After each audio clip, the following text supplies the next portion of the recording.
why don't we get started, because we invariably finish Dean's discussions wishing we had more time. So welcome everyone. For those who are new to this format, we started to do Dean's discussions a few years ago because our students, our staff members, our faculty members were thirsting to engage in discussion about topics of the day without having to be an expert on some topic, wanting to engage with the Kennedy School's experts on that topic. And so we've covered different topics in different semesters. This past spring, we focused on the COVID pandemic. And unusually, we've decided to continue the discussions this summer, given the critical state of events in the world and the fact that we have many people at the Kennedy School who are experts on the issues at hand and are very engaged on them. And as it turns out again today, many people in the community who want to be part of this learning process. So we are very lucky today to have three distinguished members of the Kennedy School faculty with us on this panel. Nick Burns is the Roy and Barbara Goodman Family Professor of the Practice of Diplomacy and International Relations at the Kennedy School. Nick created and leads our Future of Diplomacy project, our project on Europe and the transatlantic relationship. And I just received a link a few hours ago for an essay he wrote for Harvard Magazine, which is now online, and I think will be on hard copy in your mailboxes shortly. We're also joined by Samantha Power. Samantha is the Anna Lindh Professor of the Practice of Global Leadership and Public Policy at the Kennedy School. She's also on the faculty of the law school. She was, of course, the US Ambassador to the United Nations from 2013 to 2017. We feel very lucky to have lured her back to Harvard and to the Kennedy School and to the law school.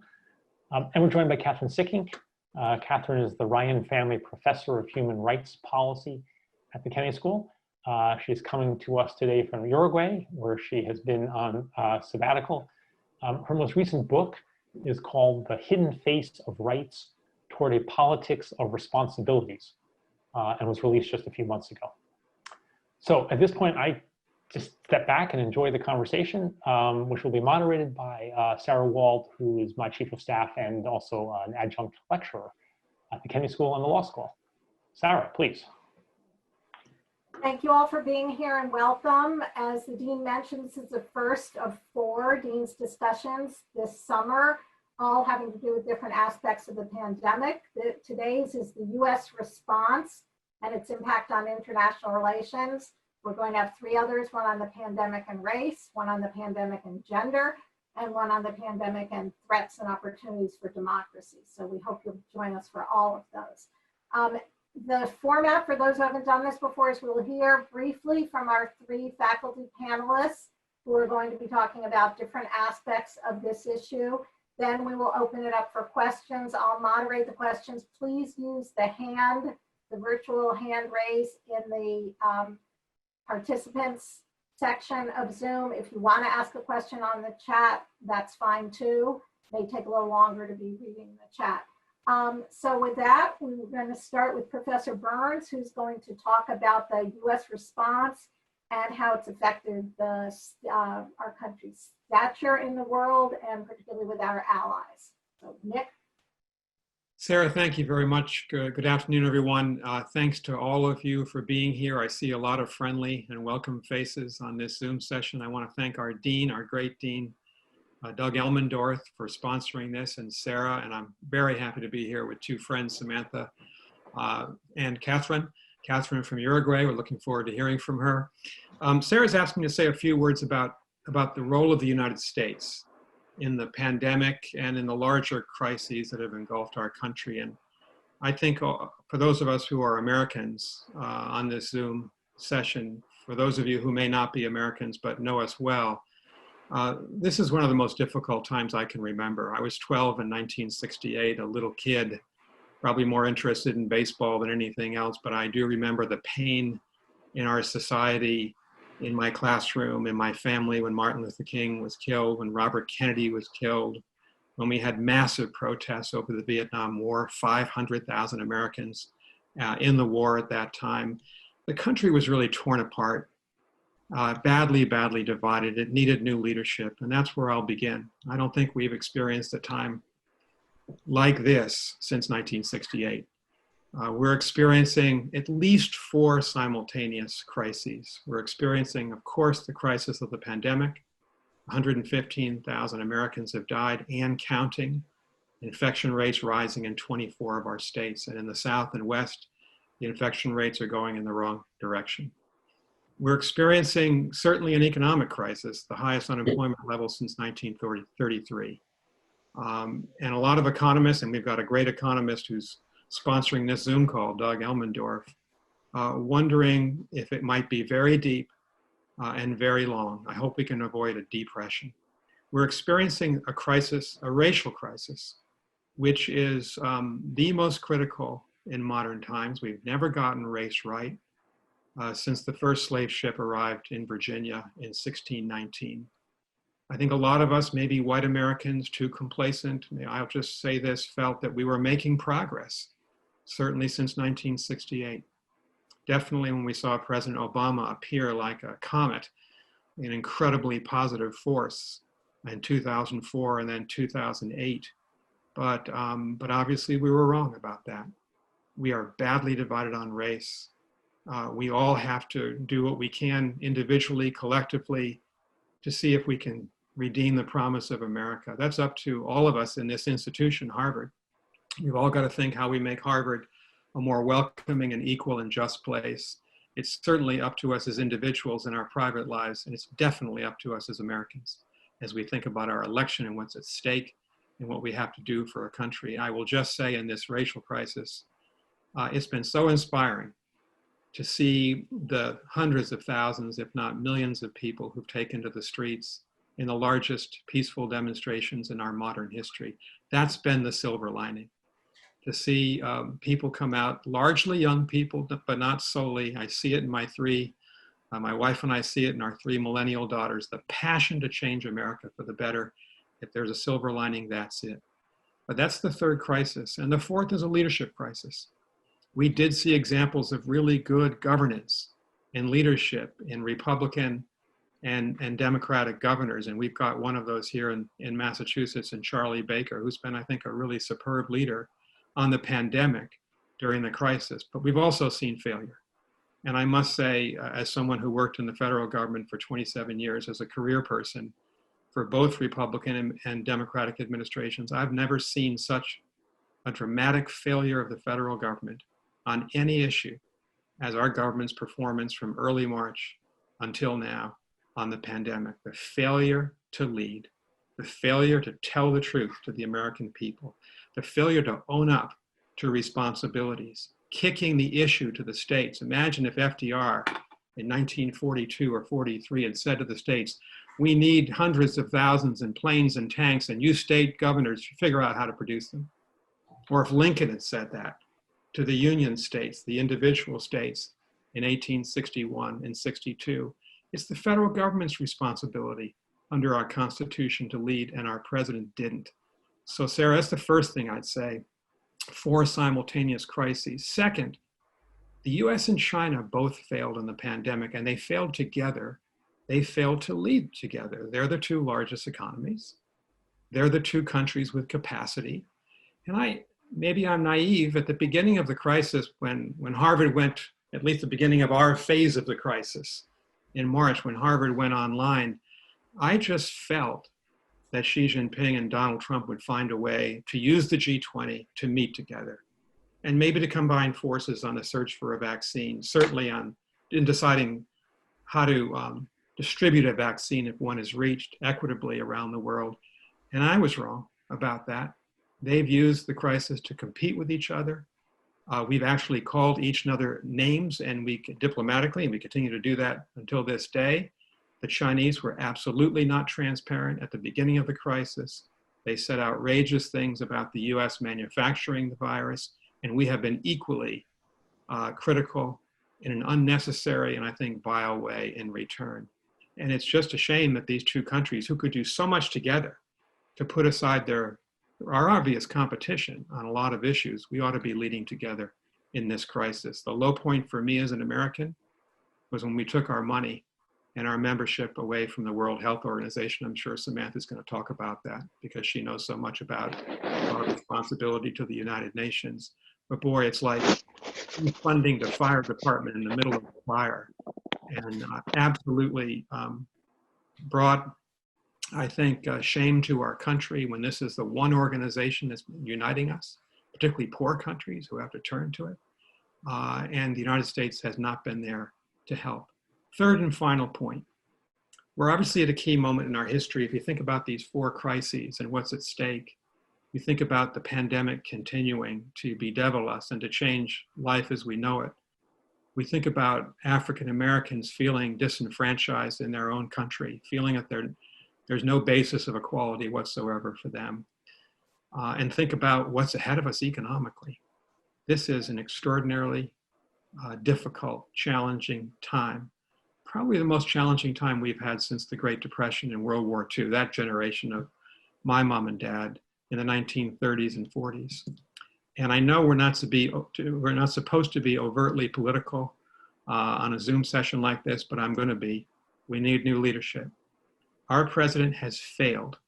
He's failed in the pandemic. He's failing on the economic crisis. He has absolutely failed us on the racial crisis. He's intentionally dividing us by race, and we can see it every day. We need new leadership. Joe Biden would be a better leader. Sorry, Doug, for being political, but I felt compelled to say that. Thank you. Kathryn next is going to talk. Kathryn is coming to us from Uruguay, and she's going to talk about the view from outside of the United States, and some of the ways in which the pandemic is being handled in Uruguay and some of the neighboring countries too, where she has colleagues. Mm-hmm. Well, first, thanks, Sarah. Thanks, Doug, for hosting us and getting these discussions started. And thanks, Nick, for a great introduction to this session. So as I said, I'm sitting here in Uruguay. And so I thought I would try to give some kind of vision of seeing the US from outside. It's necessarily anecdotal. Obviously, you know, I've been sheltering in place, and there has been the same kind of voluntary quarantine here as in many places. And so, but I have been talking to colleagues, talking to friends. I've been actually Zooming into classes at the university in Uruguay and a university in Argentina. So I've been talking to some students as well through Zoom. And so I just wanted to share with you a few of the kind of things I'm hearing, the perceptions I'm hearing. And so I too will be political, but because I'm trying to channel other people, and I can't do it without channeling their political beliefs also. But I believe that, at least from where I'm sitting, that this is sort of permanently altering perceptions of the United States in the world, and that it may be such that it'll be very difficult to recuperate from what's going on. I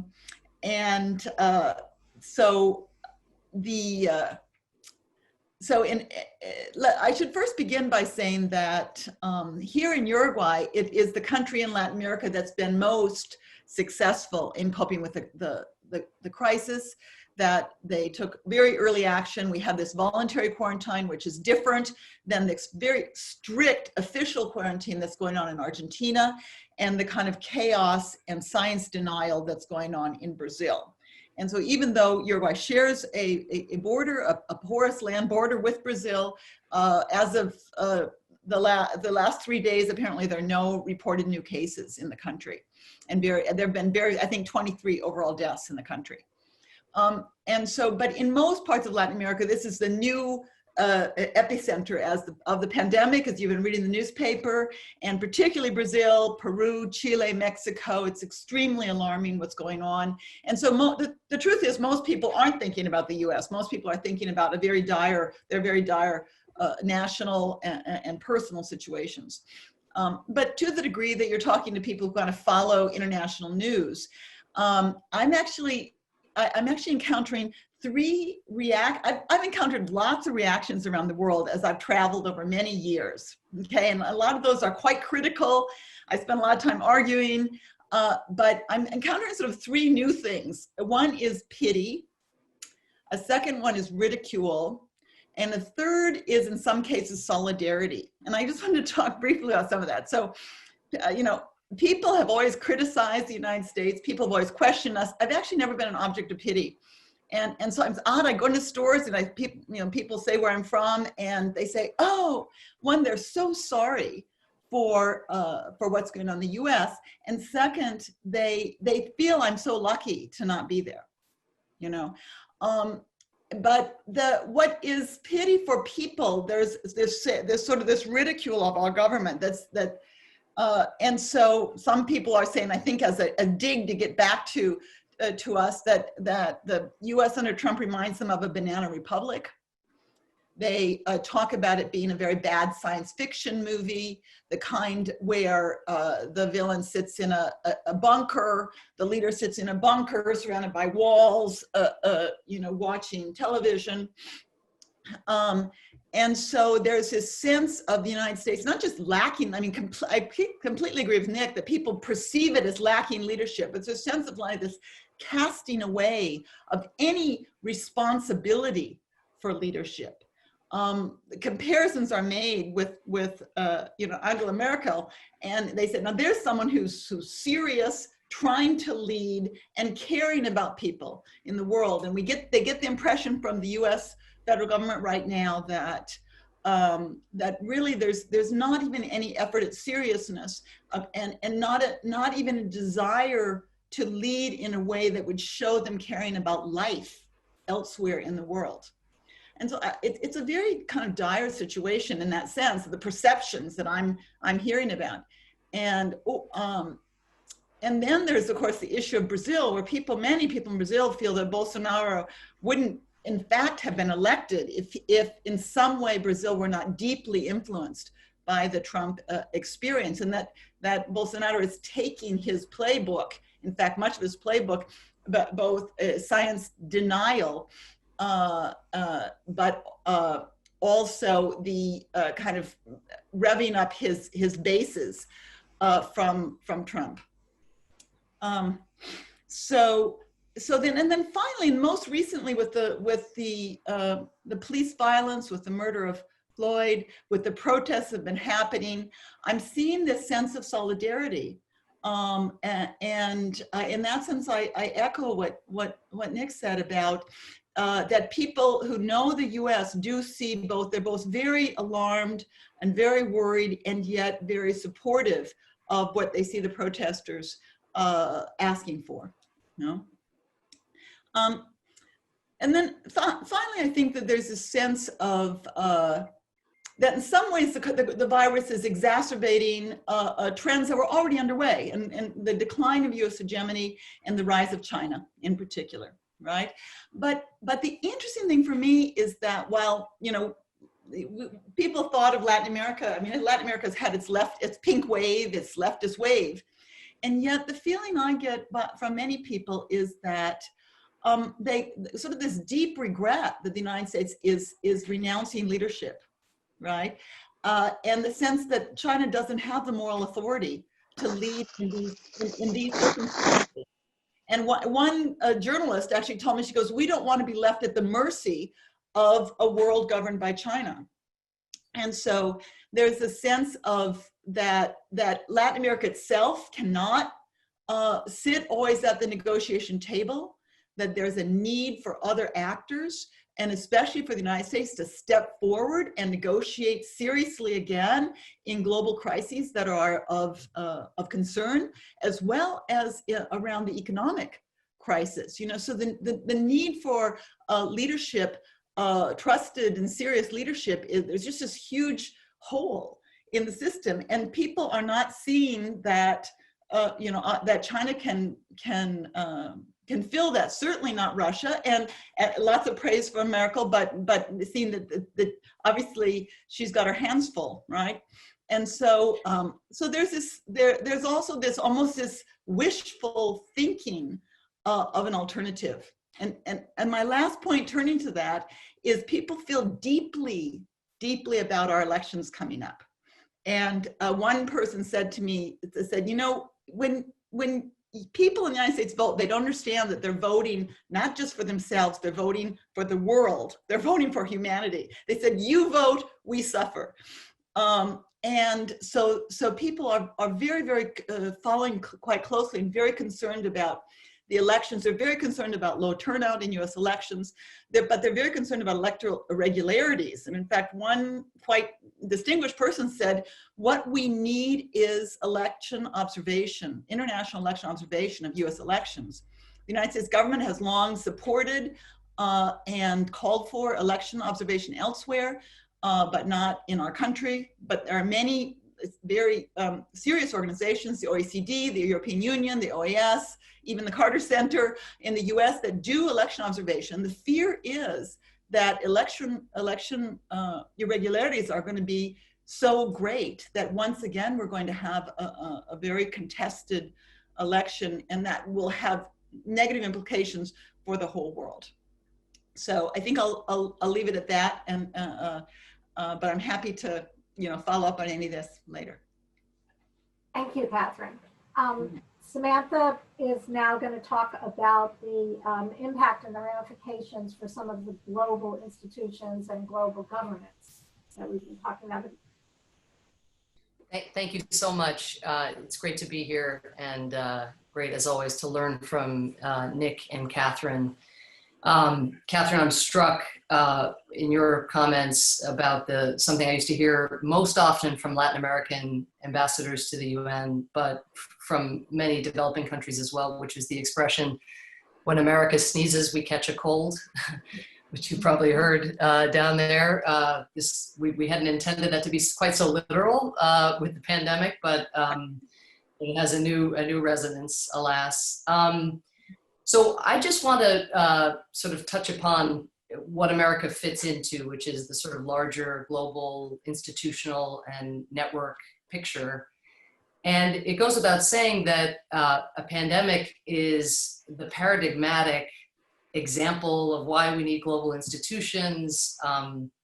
I came across not that long ago a speech that Ronald Reagan gave at the UN in the 80s, sort of mid-80s, before detente or anything, where he said that sometimes he found himself kind of fantasizing about what it would be like if the Martians invaded. Would that be the one time in which the countries of the world would come together and pool their resources and cooperate at the UN? And he was talking about it in the context of the US-Soviet rivalry. But I've often thought about that when I was at the UN as well, about the kind of Martians. Would ISIS be the Martians that would bring us together and where we could find common ground with countries whose worldviews were so different than ours? But we have our Martians now. We have our alien invader, and we're not seeing, of course, anywhere near the kind of cooperation that we need, and particularly as I think Nick spoke to briefly, what countries that don't have the health infrastructure, the running water in households, that can't social distance, even if they can get people willing to undertake behavior change, just live in circumstances where that's not possible. There are very few public goods now being generated in the way, at least in previous crises, they would have been generated, which I'll come to. So here's this paradigmatic case, and yet it's not looking as if it's deepening yet, at least, the cause of global cooperation.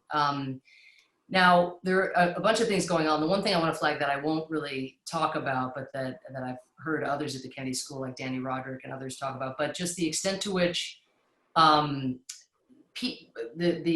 those people who feel disillusioned by the fruits or lack thereof of economic globalization, that kind of pre-existing skepticism that would have left them with about political globalization or about global cooperation, for lack of a word, about strengthening our institutions. The same America first, sovereignty first mindset that unites President Xi and President Trump, that has them thinking that our fates, in the case of the United States especially, that our fates can be separated from those of people living in other countries.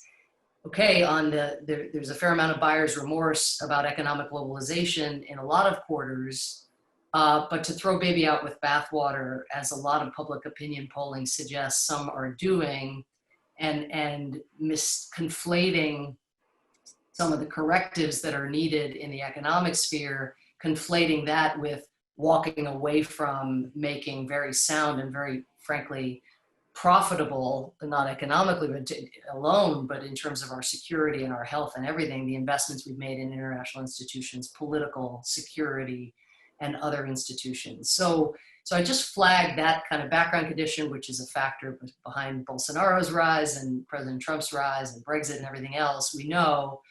But that phenomenon of, kind of disillusion with globalization and affixing that to global institutions is being compounded by many factors, but four that I just want to touch upon.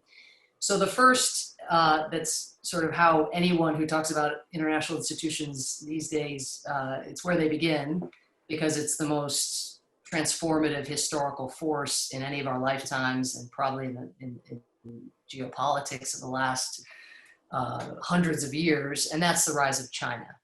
So why would that hurt, or affect how global institutions work and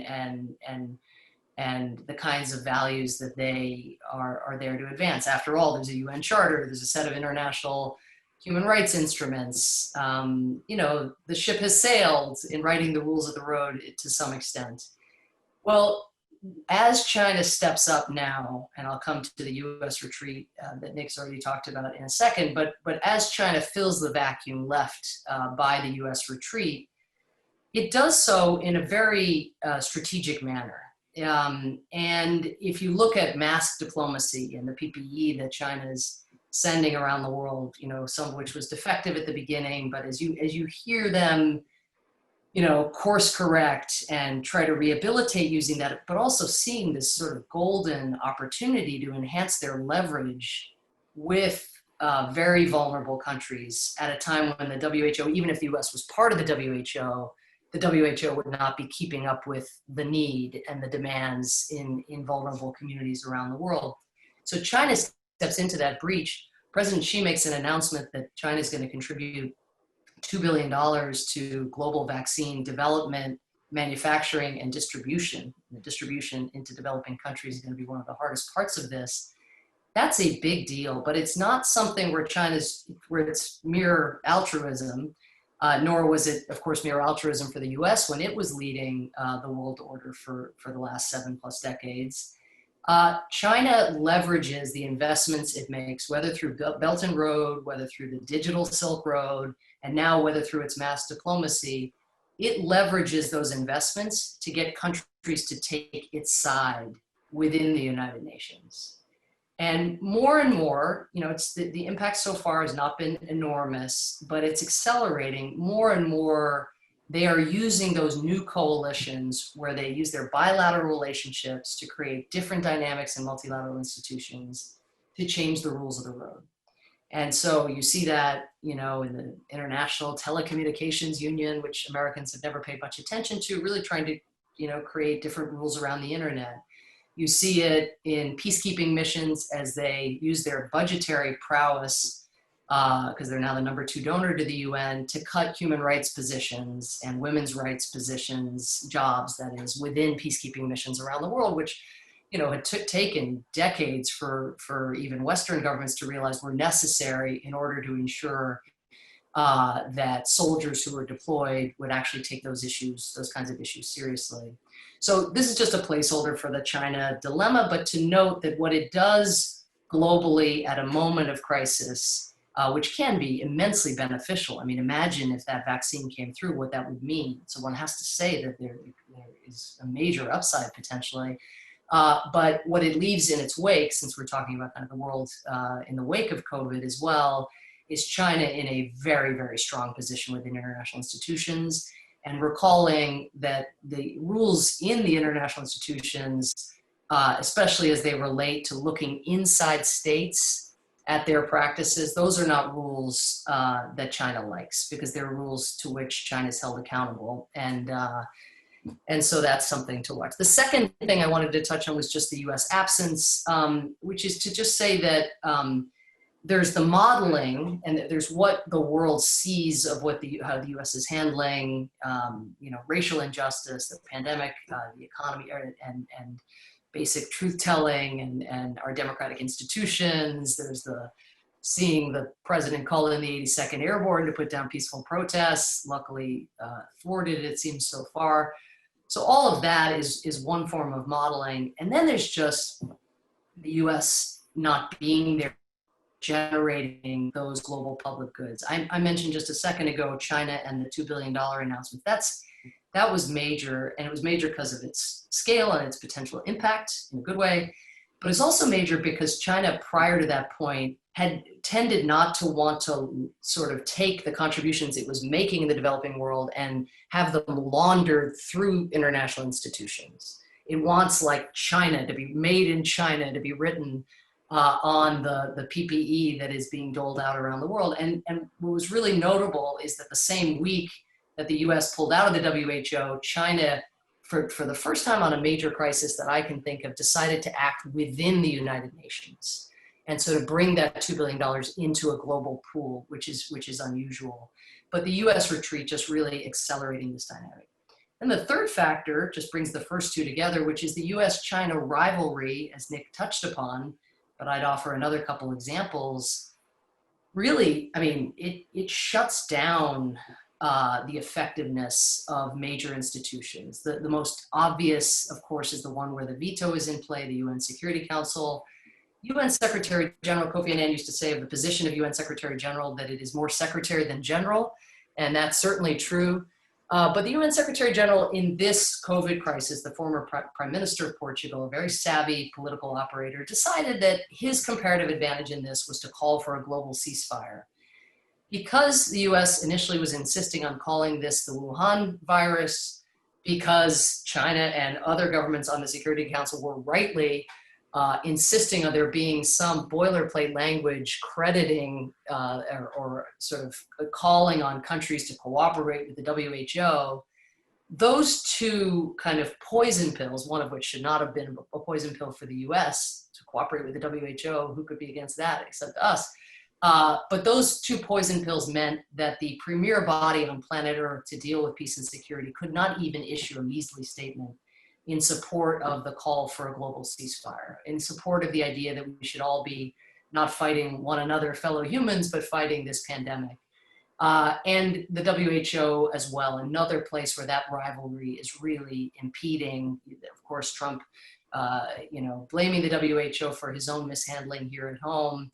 But a place where you can just see that the US-China dynamic is going to dictate the effectiveness of the organization altogether. And it's really important when we talk about international institutions to just remember how intergovernmental institutions are, and how they are often really the sum, not of all the parts, but the sum of the major players and how those countries are acting. The fourth and final point, very briefly, in terms of international institutions, is just that in the wake of this crisis, there are going to be many more problems. We know the problems that have been surfaced and the inequities that have been surfaced by the pandemic that should have been visible for generations on race, on class, economic inequality, on gender, all around the world. Many, many more problems compounded by greater nationalism, stirred in the near term by this, and not just here, but a fear of the other and a fear of foreigners and foreign travelers and so forth, potentially, again, being responsible for future pandemics or this pandemic. So, migration halted even more than it was, if people start to flee conflict situations or get great deprivation, no welcoming arms in many places anymore. But also these international institutions will presumably, even if one looks ahead to a potential successor to Donald Trump, less resources to deal with more conflict, more displacement, and more extreme malnutrition and poverty growing out of the economic shocks. I'll wrap there, but I did want to say that I think that, because this has been a slightly dark discussion so far, but that the bright spots, and maybe we can go into them in the question period, that I see in terms of international cooperation are that middle powers who have grown used to over 70 years, the US leading, are beginning to step up, fellow democracies. And I think there's a pathway there for what can happen, you know, if there is a change in leadership in this country, or if Trump were to change his view of international cooperation, international institutions. But for democracies to succeed in those institutions and to make them more fit for purpose, more fit for the world that we live in than they are currently, that's going to require doing a better job than we did, than I did certainly, selling what international institutions do to domestic constituents. And I think that's not only true in the United States, it's true across the board among the kind of democracies that we would wish to see being less passive, less recessive, that we wish to see stepping up as part of a democratic caucus within international institutions. That's how those rules of the road won't get changed, or may get changed for the better. But these investments are going to become more scrutinized, and therefore we will need to be more persuasive about the tangible benefits for our citizens. Thank you. Thank you. Before we go to questions, Nick or Kathryn, do you have anything to add? To loop back to you, and but both if so and if not, I wonder if each of you could just talk for a moment on any place that's doing this right or better than that, both the leadership and the handling of this, in your view. Kathryn, do you want to go first? Kathryn, you're muted. You know, I think all of us have been reading about New Zealand and Australia as examples of countries that are doing it right, and a kind of a collaborative leadership style that these two very different kinds of governments have had in terms of addressing it there. Again, I said at the beginning, but I would say, you know, there's some small countries like Uruguay that are doing it. I mean, they're small, obviously, but you know, just to give you an idea, there's a problem at the border with Brazil, and there started to be a big outbreak in Brazil at the Brazilian border, and they send people with 1,000 tests, not just to test people and trace them, but to do a random sample of citizens in these border cities to see how serious it was. And it turned out that it wasn't as serious as they were worried about, and they were able to isolate the cases and trace their links. And so I'm saying a small country, not a very wealthy country, with a good health infrastructure and paying attention to scientists can do things. You know, it's not an insurmountable task, I think. And Iceland is another great example. We've got colleagues in Iceland we've been talking to, and you know, every day the 3 scientists get on the TV and everyone turns in and they have a good talk about how they're going to handle this issue guided by science. And the communication comes from, you know, the communication strategy is done in such a way that it brings the country together around shared science and shared goals. Nick, did you? Thanks, Sarah. I would add, and thanks to Samantha for bringing a little hope into this conversation and light in the conversation, which we all really appreciate. Just to pick up what Kathryn just said and what Samantha alluded to, there are a number of countries that have been data-driven. They've been empirical and analytical in the way that they've perceived the crisis and acted. And they've told the truth to their people. And New Zealand and Australia, obviously, they played a rugby match in New Zealand this past weekend. There are no infections in the country right now. Taiwan, Singapore, and South Korea. Denmark, Austria, and Germany. A word about Germany. Our 2019 commencement speaker, Angela Merkel, happens to be the Chancellor of Germany. If you haven't seen her speech to the German people, and it's on YouTube translated, if you're not, I'm not a German speaker, so I watched it and translated into English. I mean, she took the time in a 30-minute speech, this is way back at the end of March, to explain why social distancing is necessary, why these dramatic efforts the German government made to shut down society would have an impact. She communicated it forcefully and clearly. And the German people implemented those measures. And they have a remarkably lower infection rate, and there are 85 million Germans, big country, lowest infection rate of a major country in the world. Our daughter Caroline lives in Berlin. She's been there, working there for the last 2.5 years, and we had one of those conversations that I think a lot of us have had in our families with, if you have kids living overseas. We wondered if she wanted to come home. This is the beginning of March, and ride out the crisis with us. And we went through about a week conversation with her, and she finally said, you know, I really trust the German public health system. And this country works, and I'm not sure I trust your public health system in the United States. And she made a good decision to stay where she was. So I do think Samantha's right. We in the great power circle have nearly all failed. China didn't tell the truth to its people. Brazil's been a disaster, Kathryn can tell you, of denial by Bolsonaro. The United States, we know what our record is. Russia, well, they've lied about their record, but we know the infection rate is very high. The government doesn't tell the truth about it. So we great powers, we should take a course from of remedial learning from these middle powers who did so well. And very quickly, I guess I'd say what also gives me hope, it's our students. We've all been online with our students. We taught online. We've been doing a lot of extra discussions with them. They're just remarkably centered.